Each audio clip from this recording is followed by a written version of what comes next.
Doctor Pushpa Dwivedi, अध्यक्ष हिंदी विभाग, हरप्रसाद दास जैन महाविद्यालय, आरा। स्नातकोत्तर हिंदी सेमेस्टर द्वितीय, प्रश्न पत्र छठा, मध्यकालीन हिंदी कविता के अंतर्गत बच्चों, हम लोगों ने अधिकांश पदों को पढ़ लिया है मीराबाई के। आज हम लोग शेष पदों का अध्ययन करेंगे। सर्वप्रथम हम जिसका अध्ययन करेंगे उसका आदर्श वाचन करेंगे, जो इस प्रकार है।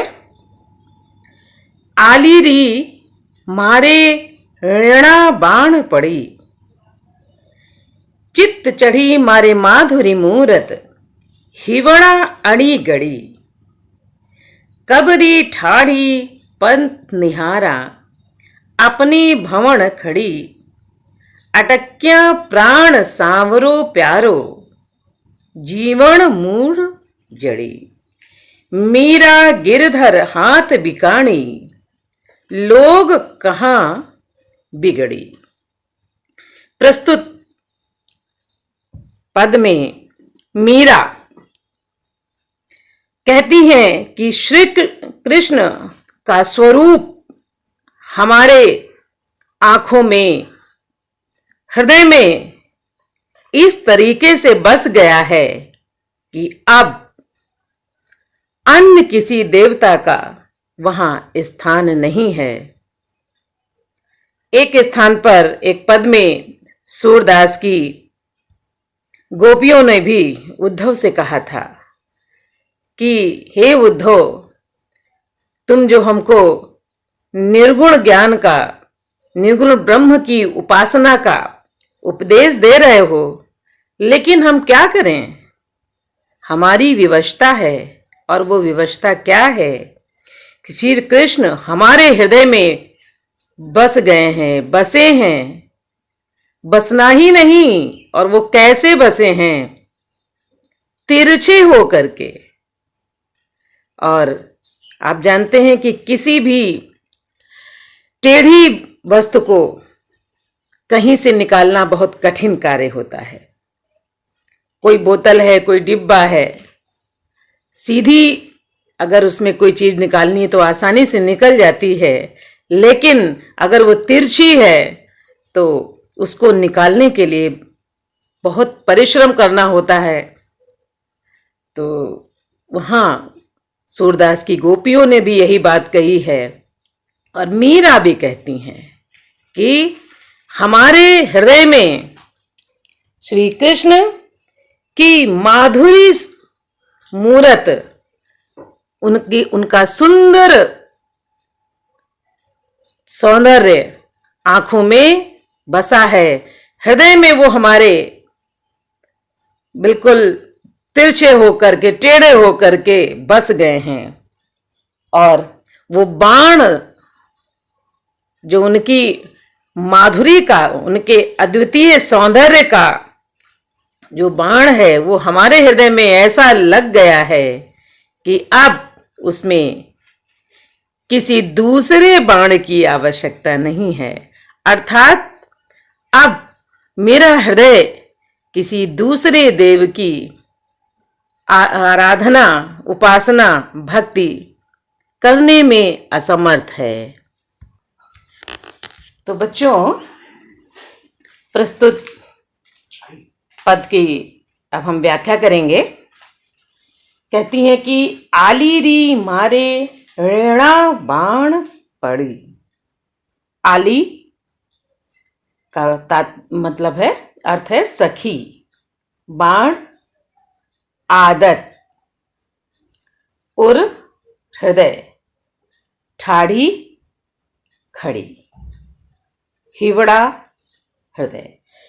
कहती है कि आली री मारे ऋणा बाण पड़ी, कि हे सखी, श्री कृष्ण की का सौंदर्य या श्री कृष्ण की को देखना मेरी आदत हो गई है। बाण आदत, मेरी आदत है उनके रूप सौंदर्य को देखने की। और क्या कहती हैं कि चित्त चढ़ी मारे माधुरी मूरत हिवड़ा अड़ी गड़ी। हमारे चित्त हृदय में श्री कृष्ण की सुंदर मूर्ति, अद्वितीय सौंदर्य, लुभावना सौंदर्य हमारे हृदय में गड़ गया है। अर्थात वो इतने अंदर तक उसका प्रभाव है कि अब हम चाह कर भी उनको अपने हृदय से नहीं निकाल सकते हैं। यहां प्रेम की अतिशयता का वर्णन है और वो कहती हैं कि हमारी आंखों को उनकी रूप माधुरी के दर्शन की आदत हो गई है।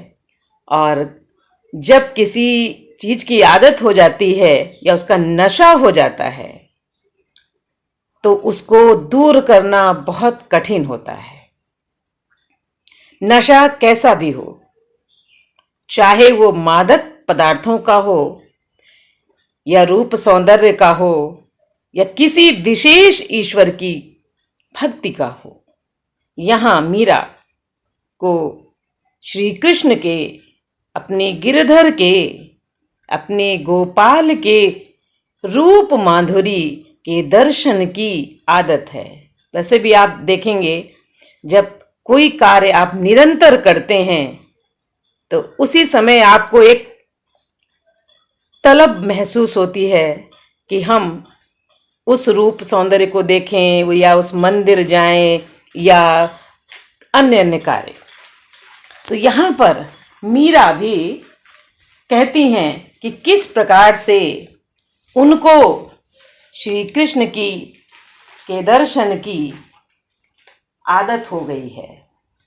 यहाँ पर वो अपने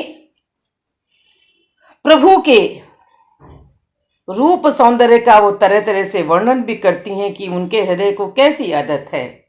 इसके पहले जो आपने जिन पदों का अध्ययन किया है उसमें बताया गया है कि उनके प्रभु कैसे हैं। फिर इसके बाद बोलती हैं, कबरी ठाड़ी पंथ निहारा अपने भवन खड़ी। वो कहती हैं कब से मैं अपने भवन में उनकी रास्ता देख रही हूं, उनके मार्ग को तक रही हूं कि कब हमारे गिरिधर आएंगे।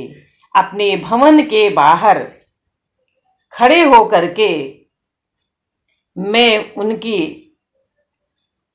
पथ को देख रही हूं, निहार रही हूं।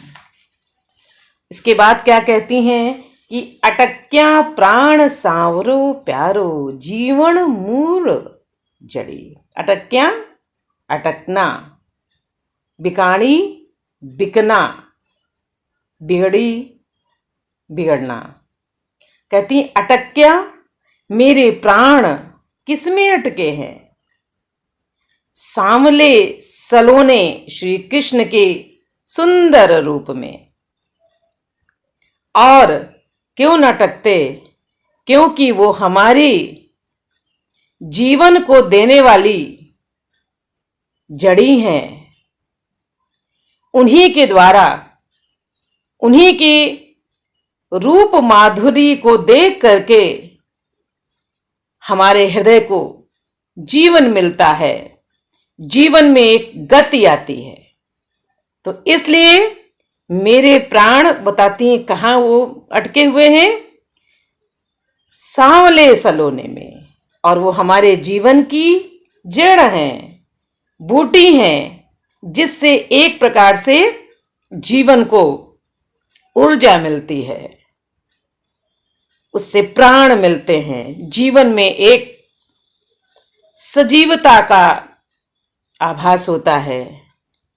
और नशा यदि किसी चीज का होता है और जब तक वो नहीं मिलता तब तक, इसके पहले आपने एक पद का अध्ययन किया था तो उसमें बता रही थी कि किस प्रकार से वो अपने प्रिय के दर्शन के लिए खड़ी हैं, और जब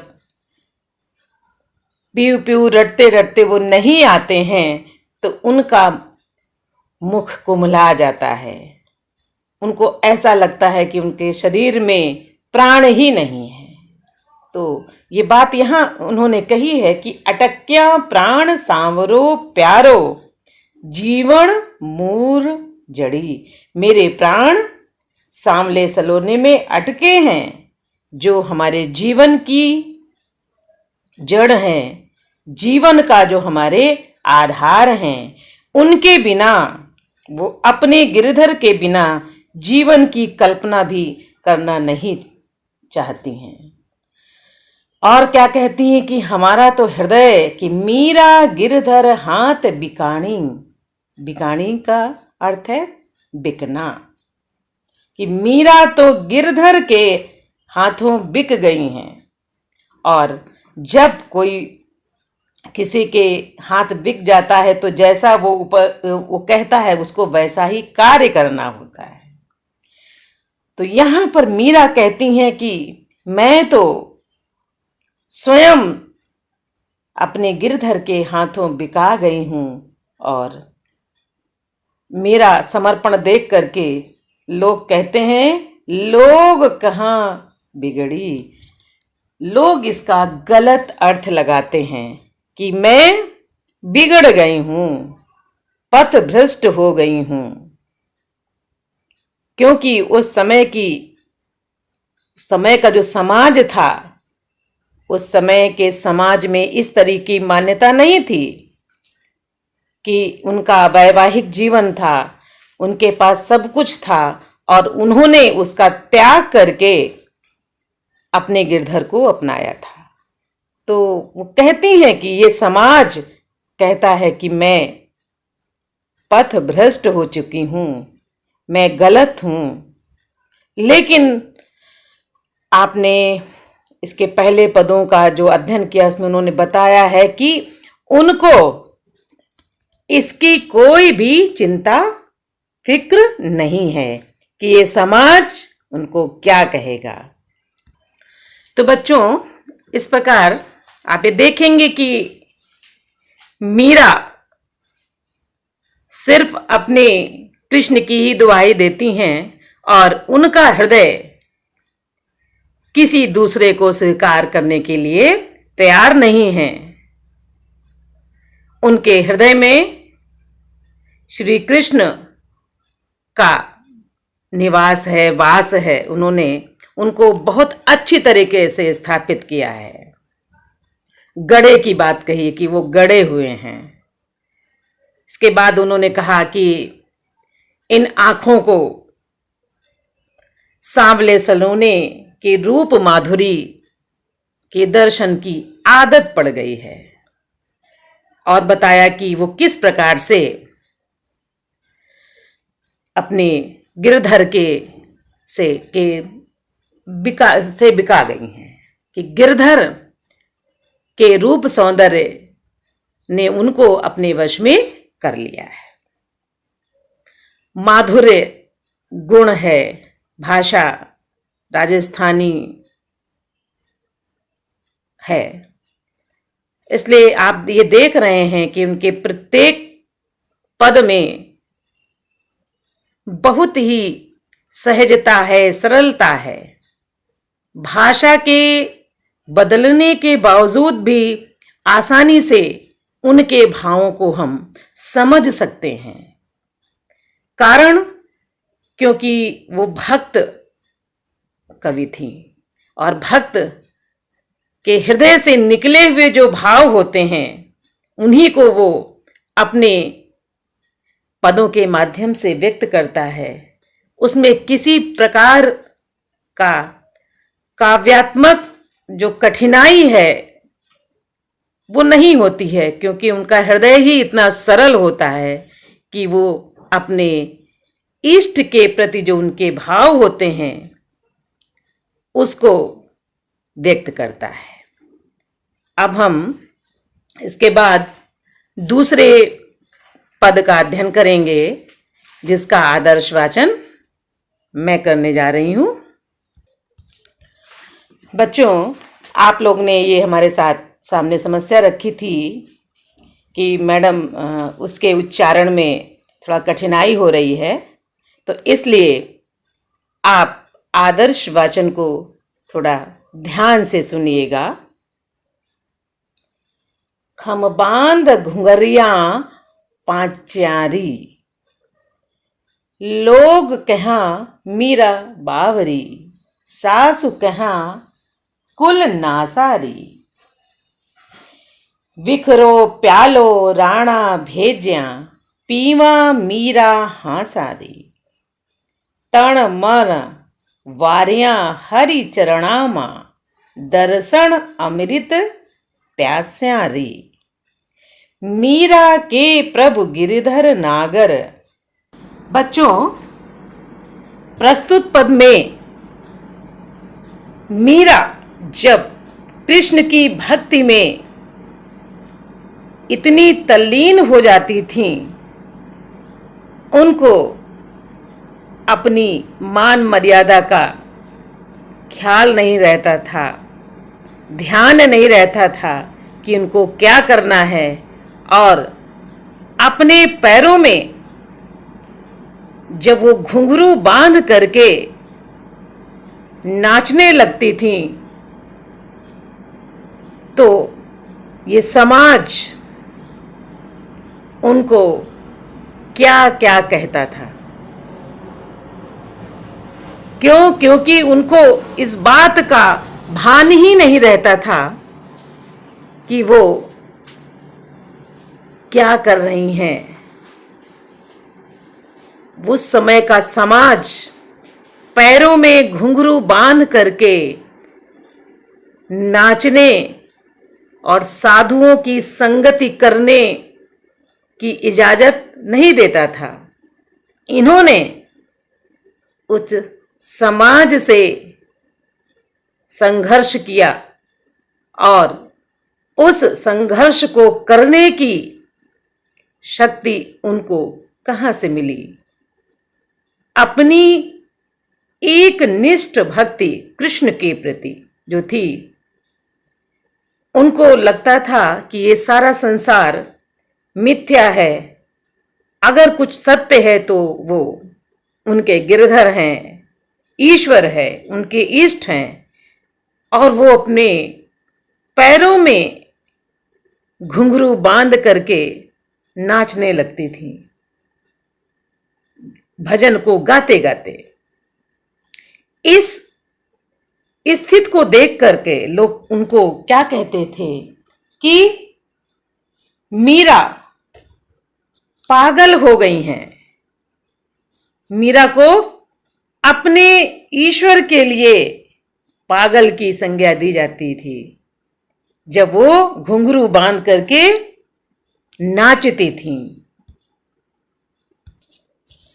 कि लोग कहाँ मीरा बावरी, सासु कहाँ कुल नासारी। लोग, ये सारा समाज उनको कहता था कि मीरा बावरी पागल हो गई हैं, क्योंकि पागल ही ऐसी गतिविधि कर सकता है जिसको अपने समाज की अपनी मान मर्यादा का ख्याल न रहे। और सासु कहाँ कुल नासारी, और उनकी सास उनको कहती थी कि ये कुल की मर्यादा को नष्ट इन्होंने कर दिया है, नष्ट करने वाली हैं, कुल की मर्यादा को ये नष्ट कर रही हैं। क्यों? क्योंकि वो समाज इस नाचने को, गाने को, साधुओं की संगति को मान्यता नहीं देता था। इनकी इस भक्ति को दूर करने के लिए वो कृष्ण भक्ति ना करें, साधुओं की संगति ना करें, मंदिर ना जाएं, इसके लिए मीरा को राणा जी ने कई बार मारने का प्रयास किया। लेकिन हर बार उनके गिरिधर नागर, उनके इष्ट श्री कृष्ण उनकी रक्षा करते थे। और रक्षा कैसी? क्योंकि उनको अपने भगवान से इतना प्रेम था कि जो व्यक्ति अगर विष के साथ भी उसने भगवान के नाम को जोड़ दिया, प्रसाद को जोड़ दिया, तो उन्होंने कभी उसका तिरस्कार नहीं किया। ये भक्त की पराकाष्ठा है, ये भक्ति की पराकाष्ठा है। और अपने ईश के प्रति एक निष्ठ है। और वास्तव में भक्ति का यही असली रूप है कि विख विष रो प्यालो राणा भेज्या पीवा मीरा हासारे। मीरा ने विष के प्याले को भी हंस करके पी लिया। क्यों? क्योंकि उनको ये कहा गया कि ये गिरधर का प्रसाद है। लोगों ने उनको मना भी किया कि ये जहर है, लेकिन उन्होंने कहा कि नहीं, ये हमारे गिरिधर का प्रसाद है। और जब प्रसाद है तो इसको तो मैं निश्चित रूप से इसको ग्रहण करूंगी। उन्होंने विष के प्याले को भी अपने भगवान का प्रसाद समझ के सहर्ष ग्रहण किया। उनके अंदर कहीं भी कोई भय नहीं था, डर नहीं था कि इसको पीने से मेरी मृत्यु हो जाएगी। और ये तभी संभव है जब भक्त का अपने भगवान के साथ इतना तादात्म्य स्थापित हो जाता है, इतनी उसके प्रति निष्ठा होती है। निष्ठा में तो शक्ति होती है। ये तो निश्चित है कि उन्होंने विष के प्याले को प्रसाद समझ के ग्रहण किया और वो विष का प्याला उनका कुछ भी अहित नहीं कर सका। यहाँ उनके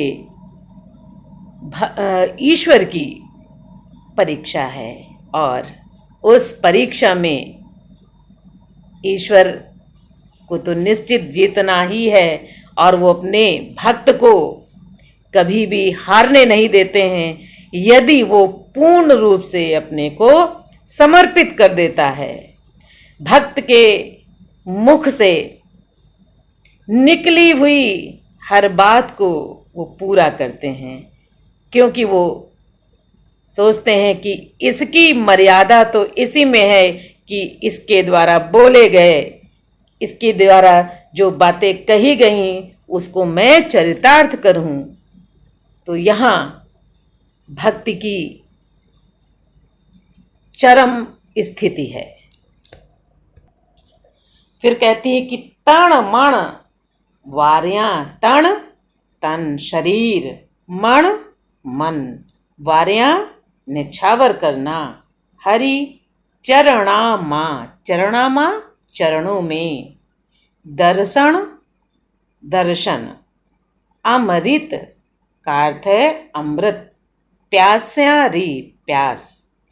वो कहती हैं कि तण मण वार्या हरि चरणामा दर्शन अमृत प्यास्या री, कि उन्होंने अपने शरीर को, मन को हरि के चरणों में, भगवान के चरणों में निछावर कर दिया है। और सिर्फ अब वो अपने भगवान के दर्शन की ही प्यासी हैं। वो उनके दर्शन की ही उनकी अभिलाषा है और उनकी आंखें सिर्फ अपने प्रभु को देखना चाहती हैं, उसी की उनको प्यास है। उन्हीं के प्रेम रूपी अमृत की वो प्यासी हैं। कई पदों में उन्होंने कहा है कि मीरा की प्यास कब बुझेगी, जब प्रभु के प्रेम रूपी जल को वो पिएंगी। मीरा की प्यास किसी भी सांसारिक वस्तु से नहीं बुझ सकती है। तो उन्होंने कहा कि इसमें है कि तन मन वार्या हरि चरणामा, उन्होंने अपने तन मन शरीर को प्रभु के चरणों में अर्पित कर दिया और वो सिर्फ उनके दर्शनों की अभिलाषी हैं, दर्शन रूपी अमृत की अभिलाषी हैं। और वो चाहती हैं कि एक क्षण के लिए भी उनके प्रभु उनकी आंखों से ओझल न हो। श्रद्धा और भक्ति, श्रद्धा भक्ति प्रेम, तीनों में अंतर है। जो अपने प्रभु से के ऊपर श्रद्धा करता है, भक्ति करता है, तो उसका हृदय कभी भी ये स्वीकार नहीं करता है कि उसके ईश्वर को कोई कुछ कहे। जितना लोग उसके ईश्वर की, उसके प्रभु की प्रशंसा करते हैं, वो उतना ही खुश होता है, प्रसन्न होता है। और प्रेम इसके विपरीत है। मीरा की भक्ति, श्रद्धा प्रेम भक्ति का मिला सम्मिश्रण है, पूर्ण रूप से सब आपस में मिले हैं। प्रेम की पराकाष्ठा है, श्रद्धा की भी पराकाष्ठा है और भक्ति तो उनकी एक निष्ठ है। इसलिए उनके पदों में भक्ति का जो रूप दिखाई पड़ता है वो सिर्फ ईश्वर के इर्द गिर्द ही रहता है। उसको सांसारिक वस्तुओं से कोई सरोकार उसका नहीं होता है कि उसको ये समाज, उसका परिवार क्या कह रहा है। मान लेते वो बाधा भी देता है तो कुछ समय निकाल करके तो वो अपने ईश्वर के चरणों में अपनी हाजिरी देता ही है। और क्या कहती हैं कि मीरा के प्रभु गिरधर नागर धारी शरणा आस्यारी। कहती मीरा के तो सिर्फ गिरधर नागर ही हैं और मैं, हे प्रभु, मैं तुम्हारी शरणों में, तुम्हारी शरण में, तुम्हारे चरणों में आ गई हूं। मैं तुम्हारी दासी हूं। और वो दासी बनकर के तो उनकी नौकरानी भी बनना चाहती हैं। है एक पद में कि वो कहती हैं कि हे प्रभु, मुझे अपना नौकर रख लीजिए।